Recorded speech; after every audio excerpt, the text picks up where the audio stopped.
las semanas pasadas hemos estado hablando acerca de la fe. Venimos de 2 domingos donde el pastor, donde mi papá habló acerca de qué representa la fe y qué es la fe y cómo nos impacta en nuestras vidas. Y el día de hoy quiero que continuemos esta conversación porque creo que el tema de la fe es muy importante y es fundamental en nuestras vidas. Ahora, si no viniste los domingos pasados, quiero darte un poco de contexto de lo que hemos hablado.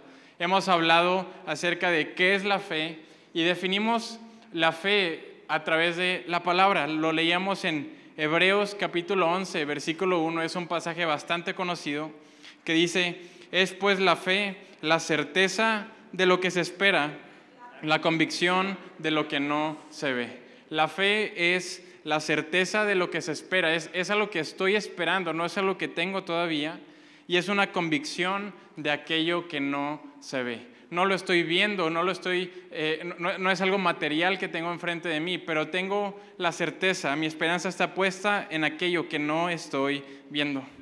Y el día de hoy vamos a continuar hablando acerca de la fe, acerca de el creer en Dios, y quiero enfocarme en esta tarde en unas palabras que Jesús nos habló acerca de la fe. Quiero que nuestro punto de partida sea un mensaje que Jesús le está dando a sus discípulos. Y lo encontramos en Juan capítulo 16.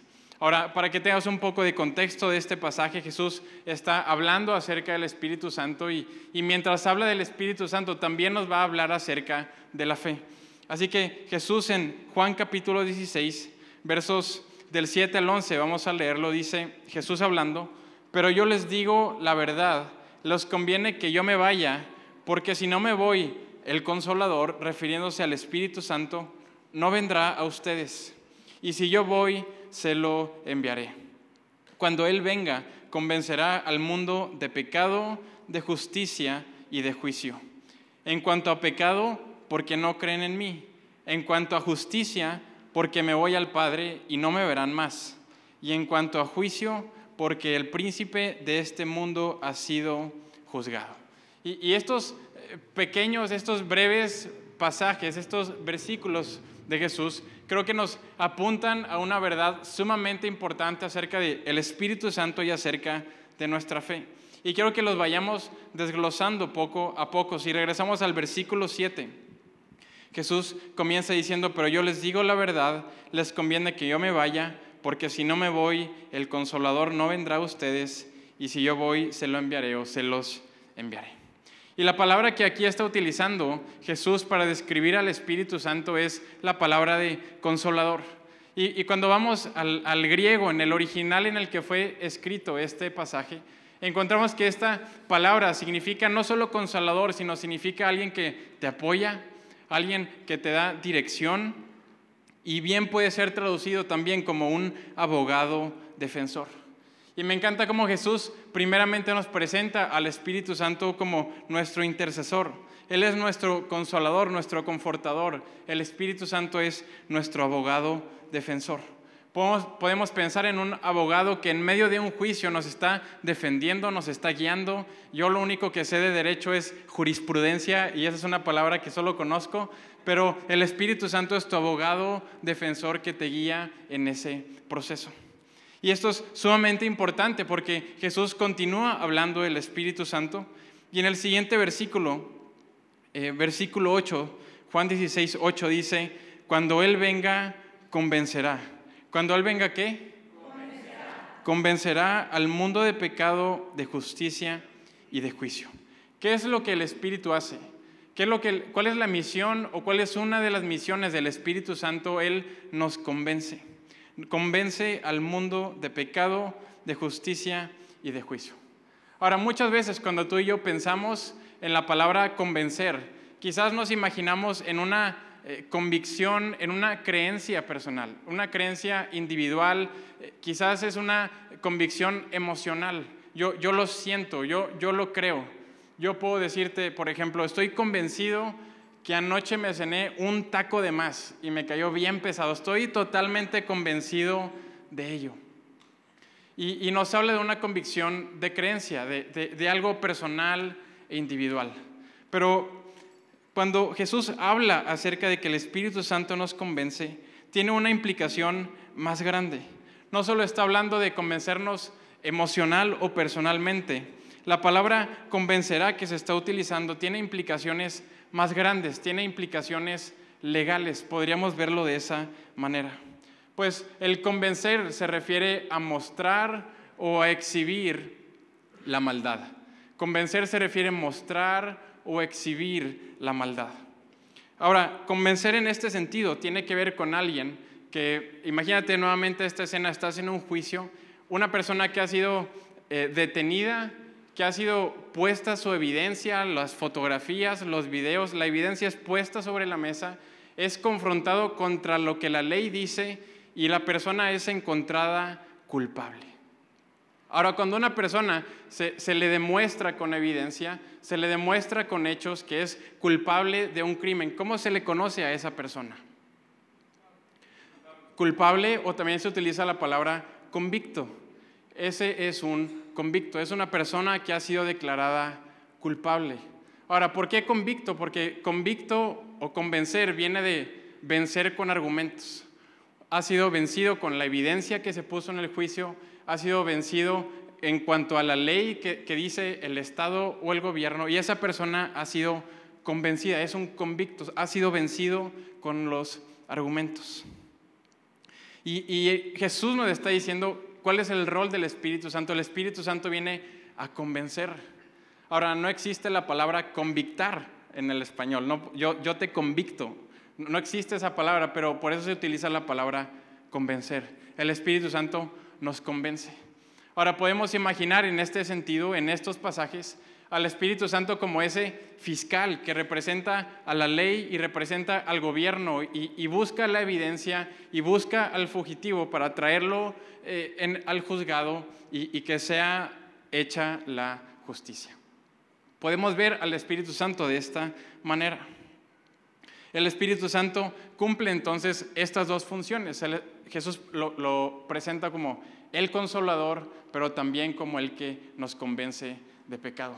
El Espíritu Santo representa la ley, la justicia y la verdad de Dios. Él tiene la evidencia de lo que hemos hecho, tanto lo bueno como lo malo. Y Él es ese fiscal que nos convence, que nos hace convictos, nos declara culpables. Y sé que eso suena bien gacho. Pero por eso Jesús comenzó diciendo, pero Él también es el consolador. Él no solo es el fiscal que representa la justicia, Él también es tu abogado defensor que te guía en ese proceso. Él es el abogado defensor que te protege. Él es el abogado defensor que te guía y que te aconseja. Es el Espíritu Santo. Ahora, entendiendo un poco este rol del Espíritu Santo, vamos a continuar leyendo lo que dice Jesús. Dice versículo 8 y versículo 9 de Juan 16. Cuando Él venga, convencerá al mundo de pecado, de justicia y de juicio. Y luego explica cada una de estas en cuanto a pecado, porque no creen en mí. Y aquí quiero hacer una pausa y en este pasaje nos vamos a centrar y vamos a echar raíces en este mensaje. Todo lo demás fue una pequeña introducción para entender este pasaje. Ahora, creo que lo interesante de este pasaje es que nos viene hablando del trabajo del Espíritu Santo. Él es nuestro abogado defensor, pero Él es también el fiscal que representa la justicia, y Él nos convence de pecado. ¿Y de qué pecado nos convence? De no creer en Jesús, de no haber creído en Él. Y esto me parece muy interesante, porque cuando pensamos en justicia, en el juicio de Dios, al menos yo pensaría que si nos va a declarar culpables, va a ser de nuestros peores pecados, de lo más horrible que podemos imaginarnos. Él nos va a declarar culpables de asesinato. Él nos va a declarar culpables quizás de abandono, de traición, de violación, aquellas atrocidades que el ser humano puede cometer. Pero en esta ocasión no, en esta ocasión Jesús dice, el Espíritu Santo los convence de pecado. ¿Y cuál pecado? El de no creer en Él.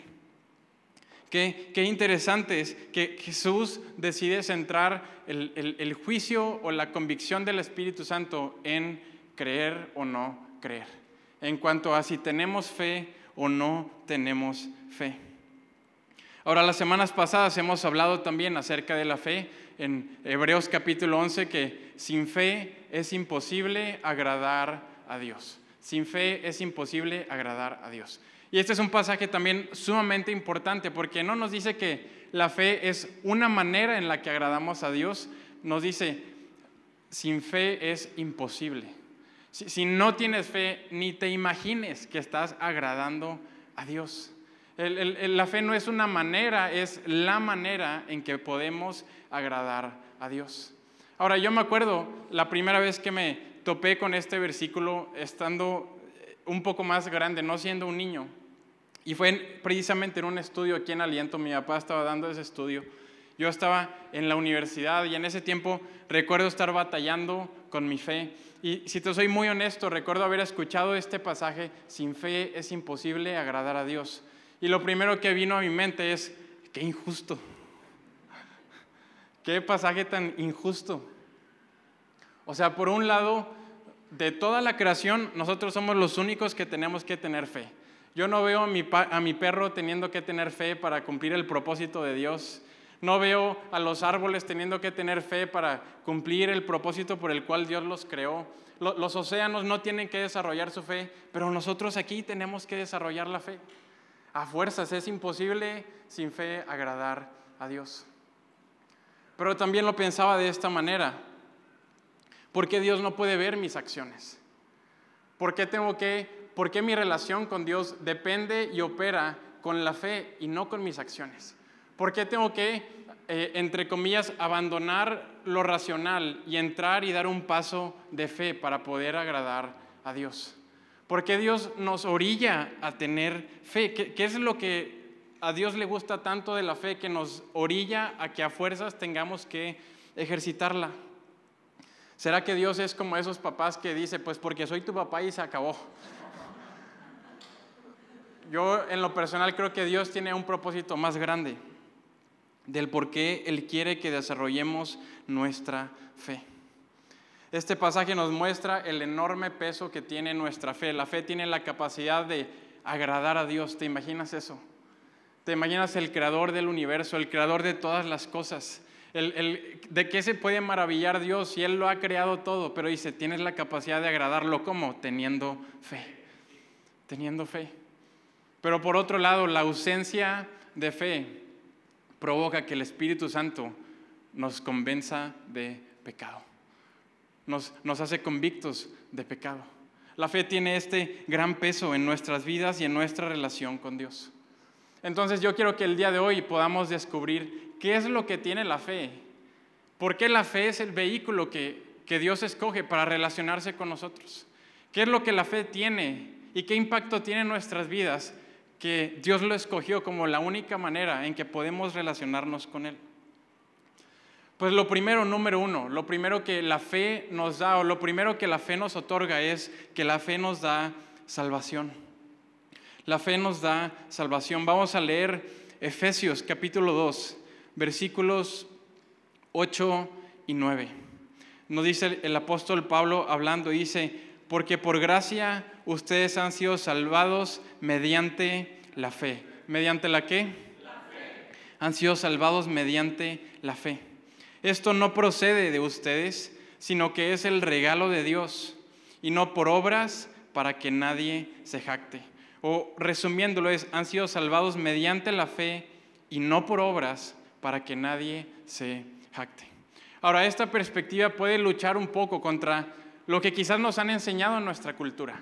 Quizás nos han enseñado que nuestra salvación depende, sí, de nuestra fe, pero también de nuestras obras. Depende de los buenos méritos que logramos conseguir a lo largo de nuestra vida. Y de tal manera que en una balanza ponemos nuestras buenas obras y en otro lado ponemos nuestras malas obras. Y si al final de los días tenemos una cuenta a favor, pues somos salvos. Es la fe más las obras. Pero el apóstol Pablo nos confronta y nos dice, han sido salvados mediante la fe.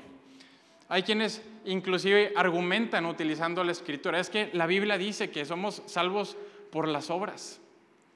Especialmente el apóstol Santiago utiliza esta expresión que somos salvados por las obras. Y para que no se queden con la duda de qué pasaje es, lo vamos a leer. Santiago capítulo 2, versículo 14, ¿qué es lo que nos dice? Dice, hermanos míos, ¿de qué aprovechará si alguno dice que tiene fe y no tiene obras? ¿Podrá la fe salvarlo?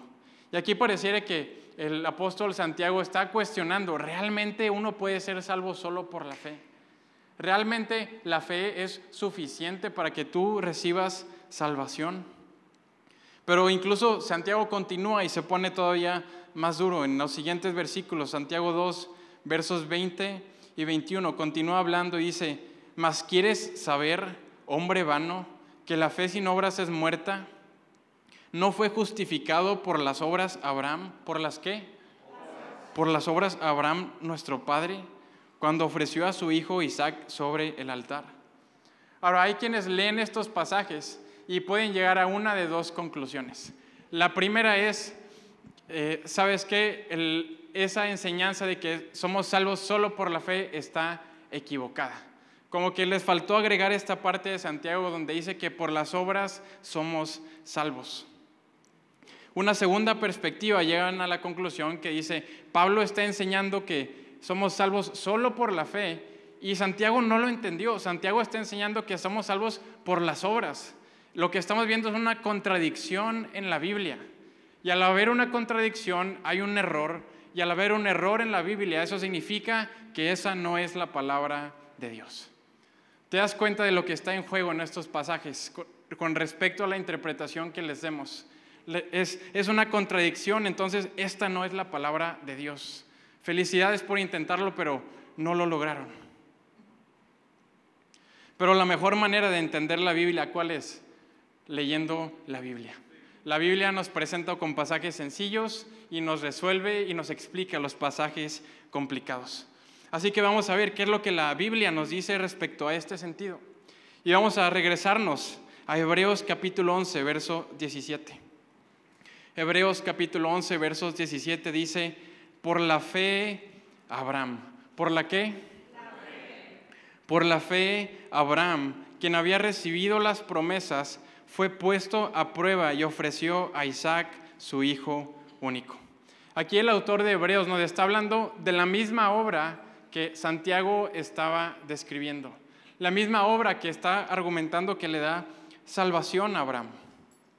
La diferencia es que el autor de Hebreos va más profundo y no se enfoca solo en el acto, sino se enfoca en la causa de esa buena obra.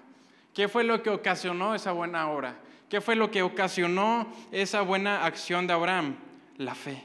Fue por la fe que Abraham, quien había recibido las promesas, fue puesto a prueba y ofreció a Isaac. La fe es la causa de las buenas obras que Abraham hizo. La fe es la causa y las buenas obras son el efecto.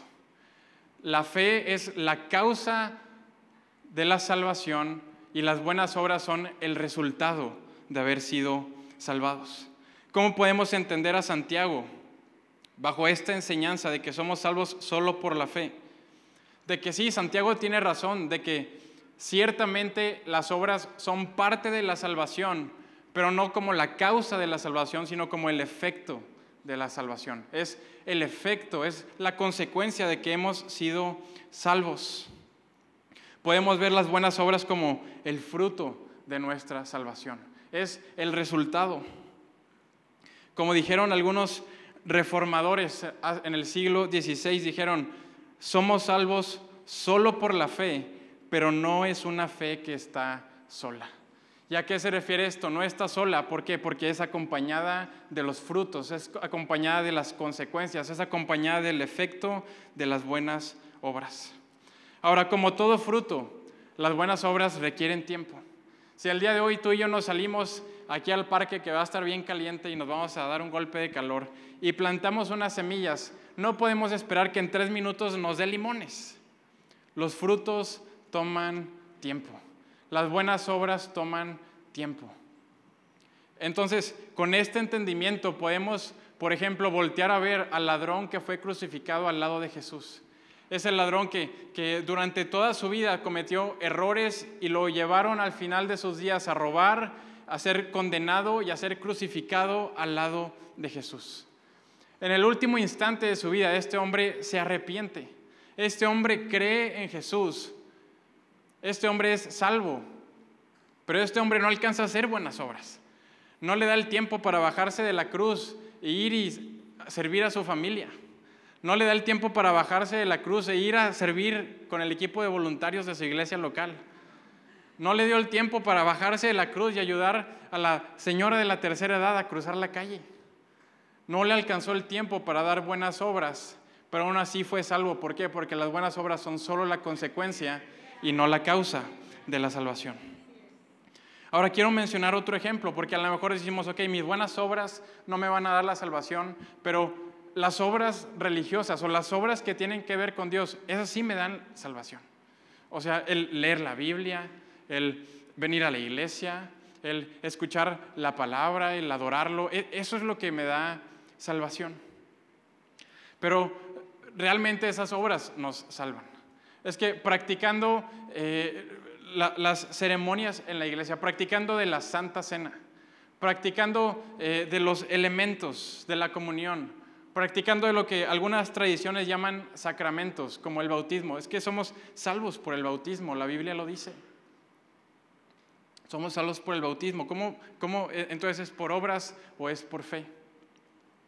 Y ciertamente la Biblia dice que somos salvos por el bautismo. Vamos a 1 de Pedro 3, versículo 21.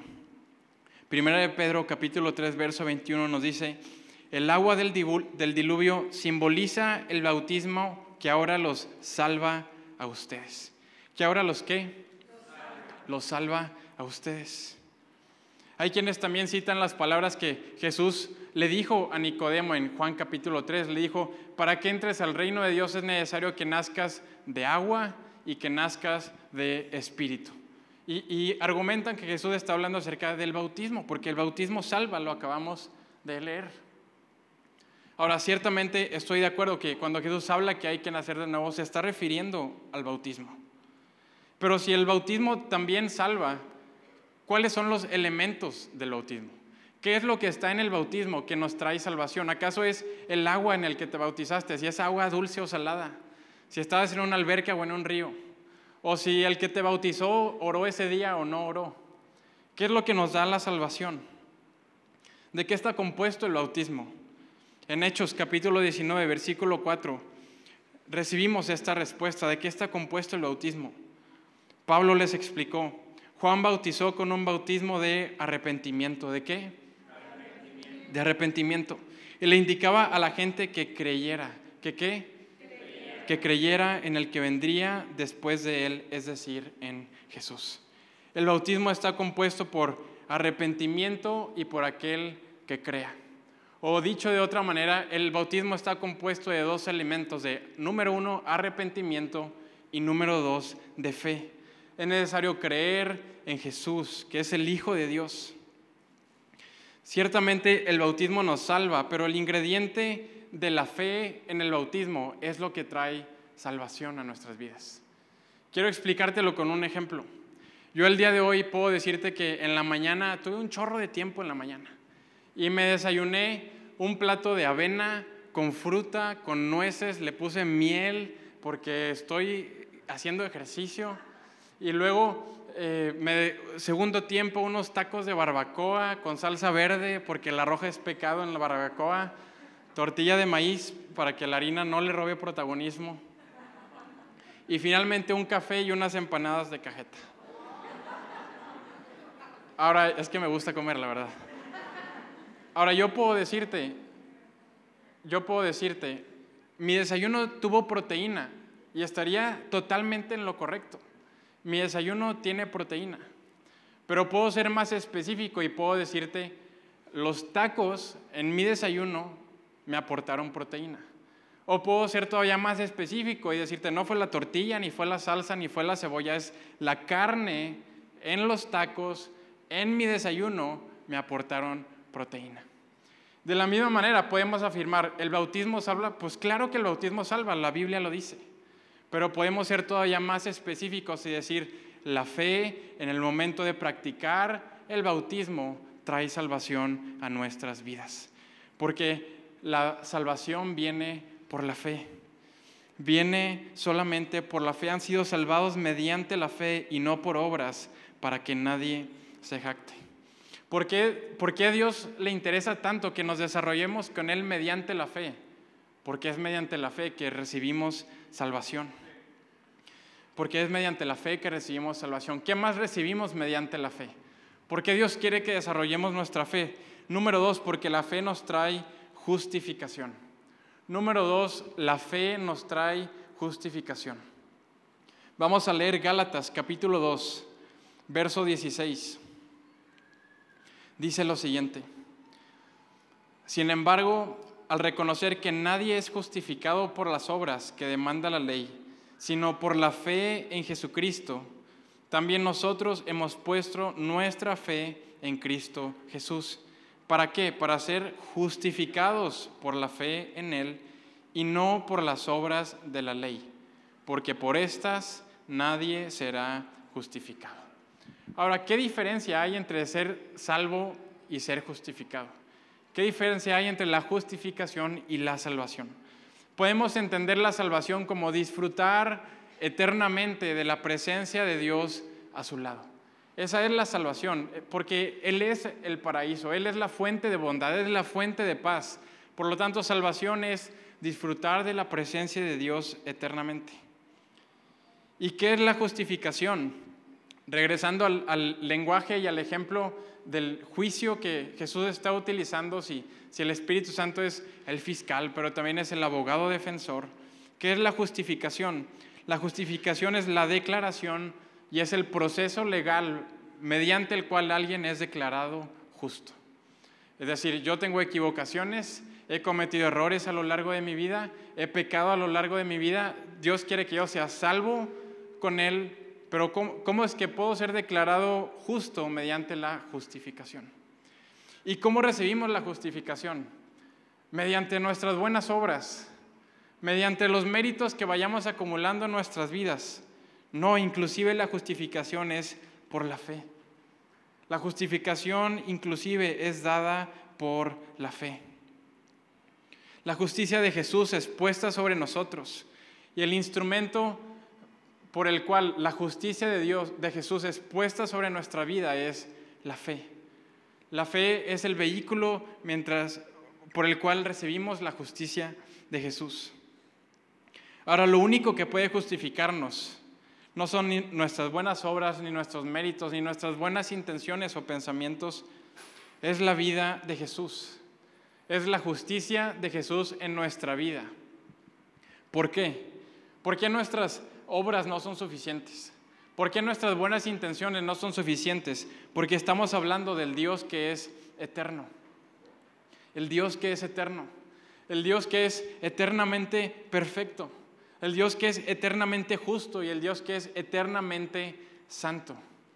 Si yo quisiera alcanzar el nivel de Dios, si yo quisiera estar bien delante de Dios, yo no solo tendría que ser justo y santo y perfecto, tendría que ser eternamente justo, santo y perfecto. Y no sé tú, pero pues yo voy a vivir unos más o menos 100 años nada más. No me alcanza para ser tan perfecto. Tendría que ser eternamente justo y no sé tú, pero yo he sido injusto a lo largo de mi vida. Tendría que ser eternamente santo. Y a mis 27 años, aunque te sorprenda, ya he cometido errores. No soy totalmente santo. Pero la vida de Jesús, Jesús que es eterno, Jesús que es el Verbo, que es el Logos, que estaba desde el comienzo con Dios porque era Dios, su justicia y santidad eterna es puesta sobre nuestras vidas. Y cuando somos justificados por su vida y somos justificados por las obras que Él hizo, que son eternamente buenas, entonces recibimos justificación. Entonces Dios nos salva cuando ponemos nuestra confianza en Él y solo en Él. Porque solo la justicia y la santidad eterna de Jesús pueden darnos justificación. Ahora, ¿qué más nos da la fe? ¿Qué más nos aporta la fe? ¿Por qué Dios quisiera que sea por la fe? Número 3, porque la fe nos da la victoria sobre la muerte. La fe nos da la victoria sobre la muerte. Y esto suena muy místico quizás, pero vamos a ver a qué se refiere. Primero de Corintios, capítulo 15, versos 55 al 57. Es un pasaje hermoso que quizás también has escuchado, lo cantamos en algunos de nuestros cantos. Dice: ¿dónde está, oh muerte, tu victoria? ¿Dónde está, oh muerte, tu aguijón? El aguijón de la muerte es el pecado, y el poder del pecado es la ley. Pero gracias a Dios que nos da la victoria. ¿Nos da la qué? La victoria por medio de nuestro Señor Jesucristo. Ahora también vamos a desglosar un poco estos versículos. En el versículo 56 nos dice: el aguijón de la muerte es el pecado, y el poder del pecado es la ley. Y quiero enfocarme en estas palabras. El aguijón de la muerte es el pecado. El aguijón de la muerte es el pecado. Podemos verlo desde esta perspectiva. Si la muerte fuera una persona, y esa persona que es la muerte quisiera hacerte daño con un arma, ¿cuál es el arma que utilizaría? El pecado. El pecado es su aguijón. El pecado es el arma, es la herramienta que utiliza para lastimarnos. Ahora, muchas veces creemos y tenemos esta perspectiva inmadura de que cuando pecamos, creemos que cuando pecamos estamos lastimando a Dios, estamos dañando a Dios, estamos ofendiendo a Dios. Y así como el adolescente rebelde que solo quiere rebelarse contra todo el mundo, dice: pues voy a desobedecer a mis papás nada más para darles la contra. Nada más para que se molesten y para que se enojen. Me dijeron que azul, yo digo rojo. Me dijeron abajo, yo digo arriba. Me dijeron que sí, yo digo que no. Los voy a confrontar. Y puedes hacerlo todo lo que quieras y tomar esa perspectiva con Dios. Dios, tú me das una instrucción, yo te desobedezco. Tú me dices que tome un camino y yo tomo el otro. Voy a pecar y romper la palabra de Dios porque estoy enojado contigo. Pero al final del día, el pecado no lastima a Dios, el pecado nos lastima a nosotros.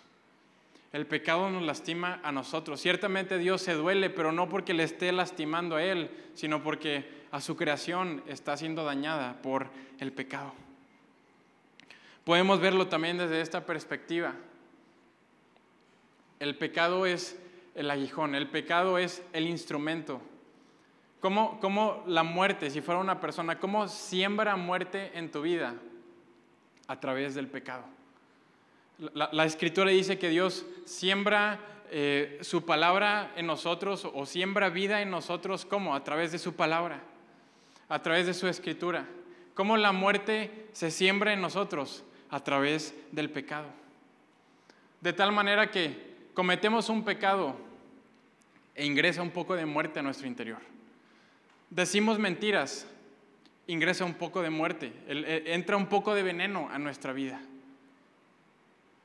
Engañamos a las personas, entra un poco de muerte a nuestra vida. Cometemos errores, equivocaciones. Y quizás el día de hoy te sientes medio muerto. Quizás el día de hoy llegas a un estado donde te sientes cargando el peso de todos tus errores y todos tus pecados. ¿Por qué? Porque el pecado es el aguijón de la muerte. El pecado es el instrumento que la muerte utiliza para destruirte. Y pecado a pecado nos vamos llenando y llenando de muerte y nos sentimos que me estoy muriendo.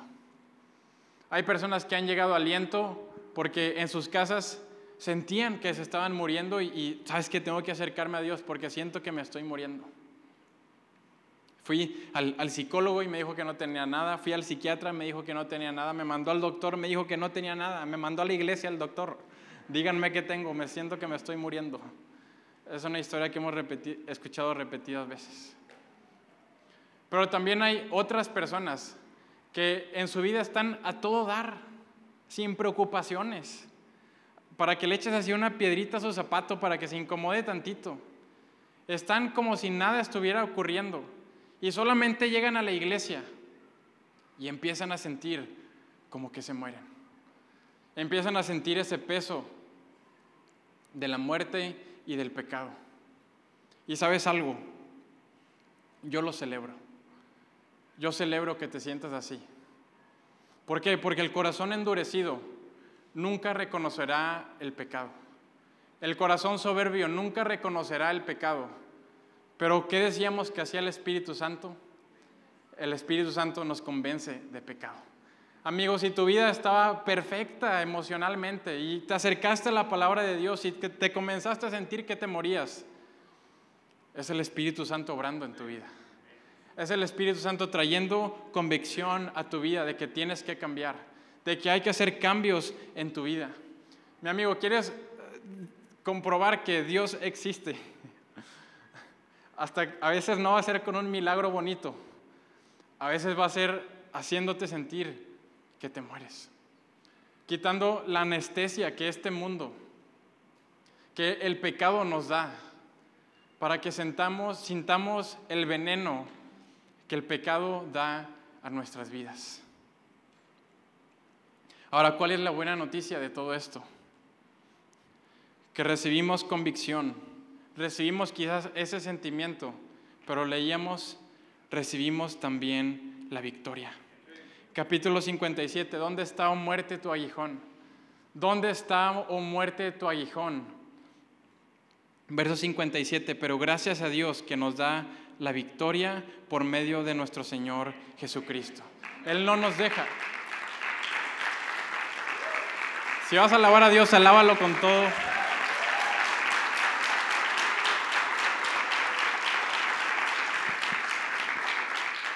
Porque Él hace la obra completa. No solo nos convence de pecado, no solo nos declara convictos, Él es nuestro abogado defensor.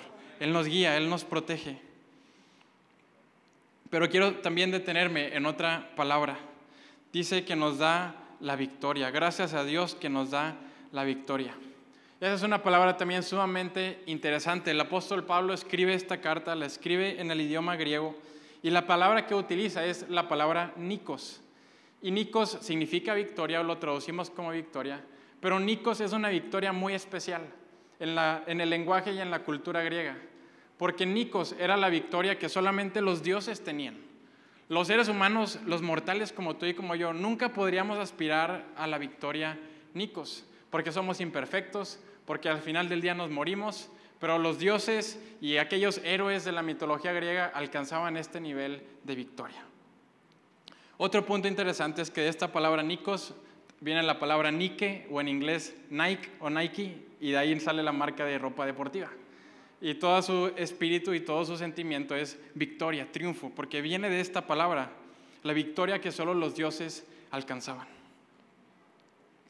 Pero qué interesante que el apóstol Pablo utiliza esta palabra, esta victoria suprema, y de repente comienza a hablar de los creyentes, de los cristianos, ese pequeño grupo de personas que poco a poco está creciendo, ese grupo de personas, de discípulos que son perseguidos, que son menospreciados, que en ocasiones son martirizados por su fe, esas personas menospreciadas por los judíos y por los romanos. Ellos son quienes tienen la verdadera victoria, porque por medio de nuestro Señor Jesucristo recibimos la victoria gloriosa, la victoria más grande de todas las victorias, la victoria sobre la muerte. Para aquel que cree, la muerte no es un castigo, la muerte física es la puerta para la gloria eterna con Dios. Por eso la fe nos da la victoria sobre la muerte. No es algo que yo puedo conseguir, no es algo que yo puedo ganarme.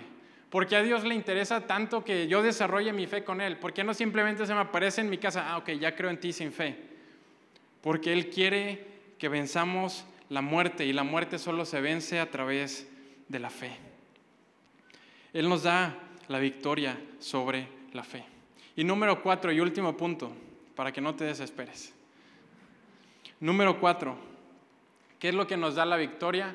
¿Qué es lo que nos da la fe? La fe nos da la victoria sobre el enemigo. Sobre el enemigo. Vamos a leer un par de versos. Apocalipsis, capítulo 12, versículos 10 y versículo 11. Apocalipsis 12, versículos 10 y versículo 11. Dice Juan hablando: entonces oí una gran voz en el cielo que decía: ahora ha venido la salvación, el poder y el reino de nuestro Dios y la autoridad de su Cristo, porque ha sido lanzado fuera el acusador de nuestros hermanos, el que los acusaba delante de nuestro Dios de día y de noche. Y ellos le han vencido. ¿Ellos le han qué? Vencido. Por medio de la sangre del Cordero y de la palabra del testimonio de ellos, y menospreciaron sus vidas hasta la muerte. En estos pasajes es mencionado el enemigo o el acusador. Y es mencionado el acusador y está refiriéndose al diablo o a Satanás. ¿Y por qué lo menciona de esta manera? Porque literalmente la palabra Satanás significa acusador, significa adversario. Y podemos ver aquí la enorme diferencia entre el Espíritu Santo y entre Satanás. Porque mientras que el Espíritu Santo causa arrepentimiento, Satanás causa remordimiento en nuestras vidas. Ciertamente el Espíritu Santo es el fiscal que nos declara culpables y nos dice que somos convictos, y puede sonar duro, pero Él también es nuestro abogado defensor que nos protege y nos guía. ¿Y por qué nos confronta de esa manera? Porque Él quiere guiarnos a la justicia. Él quiere guiarnos a la luz. Porque Él quiere liberarnos de ese peso de muerte que el pecado ha causado en nuestro interior. Por otro lado, Satanás nos acusa con el único propósito de destruirnos. Es llamado el adversario porque no toma lados con nadie. Él acusa para destruir a todos y a cuantos se le cruce por enfrente. Su propósito es destruir. Ahora, las películas, cuando quieren mostrarnos al diablo o quieren mostrarnos un demonio, nos muestran una criatura medio hombre, medio animal, medio peluda, medio horrenda, que te asusta de repente. Pero ¿cómo podríamos pensar en el diablo según lo que la Biblia nos dice? Lo podemos pensar y podemos identificarlo como aquel que nos acusa de día y de noche. ¿Sabes? El diablo o Satanás no es ese monstruo que te jala los pies en la noche cuando estás dormido. Podemos pensar en Satanás como esa voz en nuestro interior que nos acusa y nos dice: tú no eres suficiente. No te olvides de los errores que cometiste. ¿Tú crees que eso de Dios es para ti? Claro que no. Que no se te olvide de dónde vienes. Que no se te olviden quiénes son tus padres. Que no se te olviden los pecados que has cometido toda tu vida y que hasta el día de hoy no has logrado vencer. Es la voz y es la palabra del acusador. No eres digno, no eres suficiente. Tú ya te equivocaste. Te mereces lo peor. No te atrevas a querer mejorar. Ahora, ¿cómo podemos lograr vencer al enemigo que nos acusa? Con la fe. Con la fe. Con la certeza de lo que se espera y la convicción de lo que no se ve. La convicción de lo que no se ve. Porque si me enfoco en lo que veo, si te enfocas en lo que hiciste ayer, si te enfocas en lo que hiciste esta semana, el acusador tiene razón, te equivocaste. No somos dignos. Pero cuando nuestra esperanza no está en lo que se ve, sino nuestra esperanza está puesta en aquello que esperamos, en aquello que no se ve, cuando nuestra esperanza está puesta en el sacrificio perfecto de Cristo Jesús, entonces puedo vencer esas acusaciones. Porque mi esperanza no está en las obras que yo veo, mi esperanza no está puesta en los errores que cometí esta semana, mi esperanza está puesta en lo que no estoy viendo, en el sacrificio de Cristo Jesús, en el llamado que Él me está haciendo, en el llamado a mejorar, a crecer, a madurar, el llamado a la santidad, el llamado a ser honesto, fiel y justo. De tal manera que no me veo como como estoy actuando o como actué el día de ayer, puedo verme como aquello que todavía no soy. Puedo verme como Dios me ve, como su hijo adoptado por Él.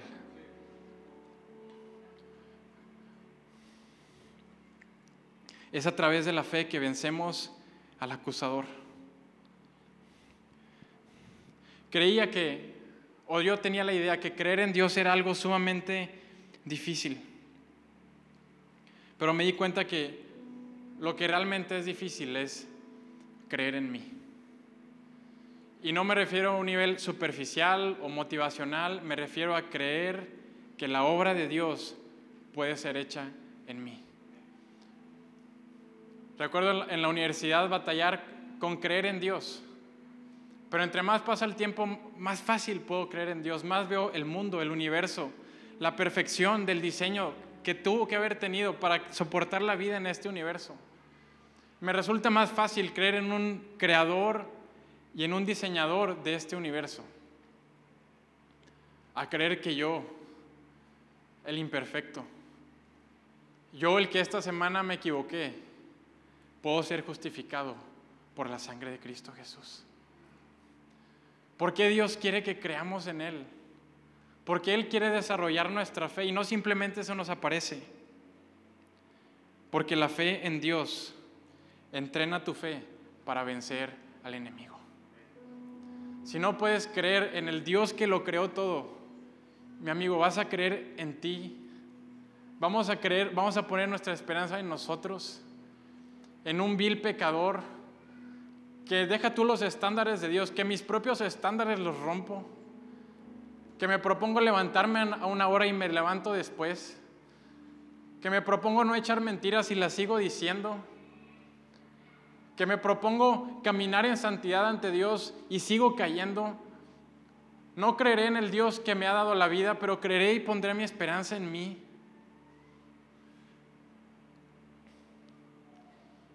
Creer en Dios es el primer paso. Porque Él nos salva, porque Él nos justifica, porque Él nos da la victoria sobre la muerte y sobre el pecado. Y una vez que vencemos la muerte y el pecado, mi amigo, las palabras del enemigo no tienen poder sobre tu vida. Ahora hay un pequeño detalle con la fe, y es que la fe no la podemos fingir. Mis acciones, mis palabras pueden tener un sentido oculto, pueden tener una intención oculta, pero la fe no se la puede esconder a Dios. Quizás puedes engañarte a ti mismo, puedes engañar a los que están a tu alrededor, pero a Dios no lo puedes engañar. Hay quienes se burlan del cristianismo por esta enseñanza. Pues le voy a ser infiel a mi esposa toda mi vida y al final voy a creer, al cabo por la fe soy salvo. Nada más que Dios no es tonto. Se te está olvidando ese pequeño detalle.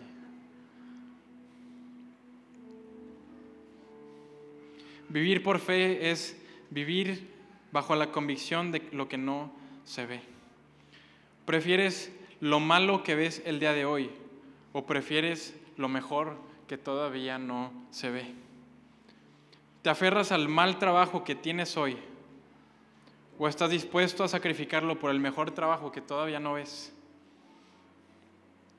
En el noviazgo te aferras a la mala pareja que te lastima o la dejas ir por la mejor pareja que te edifica pero que todavía no estás viendo. Te aferras a la vida que te está destruyendo pero que puedes ver lo tangible, los placeres de la carne, o la dejarás ir por la vida que nos lleva a Dios pero que todavía no vemos. Son preguntas que solo cada uno puede responder en su persona y en su intimidad, y sobre todo que no podemos engañar a Dios con nuestras respuestas. Podemos luchar, y me encanta cómo cierra ese pasaje, y ellos, Apocalipsis 12:11, me voy a regresar, y ellos le han vencido por medio de la sangre del Cordero y de la palabra del testimonio de ellos, y menospreciaron sus vidas hasta la muerte. ¿Qué significa que menospreciaron su vida hasta la muerte? Que pueden luchar, pueden arriesgarse, pueden creer, pueden amar, arriesgando sus vidas. ¿Por qué? Porque la muerte ya fue vencida por la fe. El cristiano puede ser el más arriesgado. ¿Por qué? Porque lo peor que le puede pasar, que es la muerte, ya fue vencida. ¿Por qué los apóstoles siguieron predicando, aun cuando los fueron martirizando uno a uno? Porque la muerte no es pérdida, la muerte ha sido derrotada junto con el enemigo y el pecado.